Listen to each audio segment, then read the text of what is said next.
Adolescents enter a profound psychological transition during puberty, experiencing numerous social and physical changes that have profound effects on brain maturation.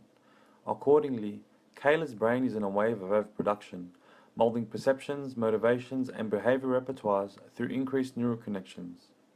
However, as an adolescent teen, Kayla only has a few more effective neural connections than she did as a child.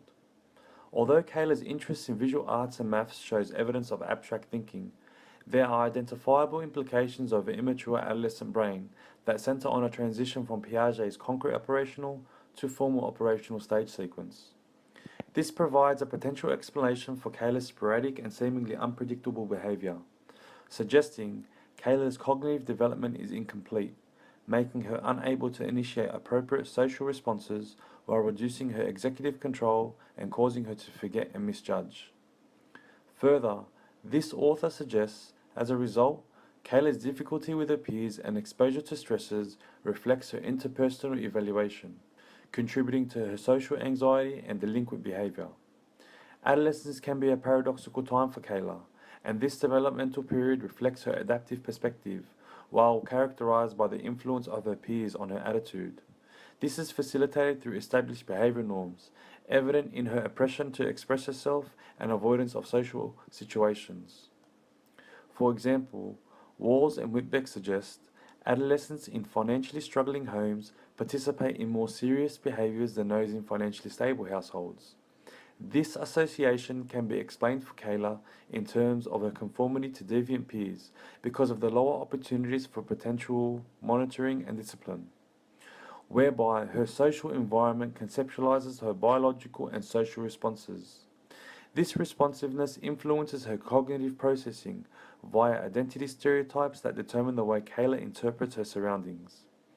Additionally, Kayla's pubertal development represents a critical period of transition for her, evident by the biopsychosocial developmental cascade, with her negative psychological, social, and behavioral outcomes. Steinberg argues certain types of behaviors tend to cluster together within early maturing females, which are more likely to drink, smoke, and take risks. This association exposes Kayla to behaviors that she is not socially, emotionally, or cognitively ready for. Unfortunately, these developmental changes expose Kayla to subsequently severe risks of delinquent behaviors that are exacerbated and revealed by her exposure to environments that are harmful. Although Kayla might not intend to engage in risky behaviors, she may frequently find herself in situations where the opportunity to perform these actions is presented to her. This suggests Kayla's early maturation influences and impacts her social environment based on her physical appearance, where her physical changes attract the attention of boys who considered physical development an important factor.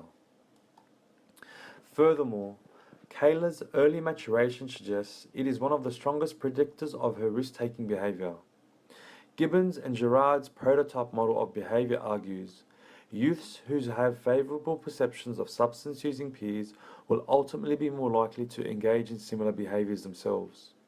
This prototype model is especially significant to Kayla in that adolescent substance use is seen as a very social and symbolically meaningful behavior, developing positive stereotypes and representing a form of social mediation occurring between puberty and the substance use relationship.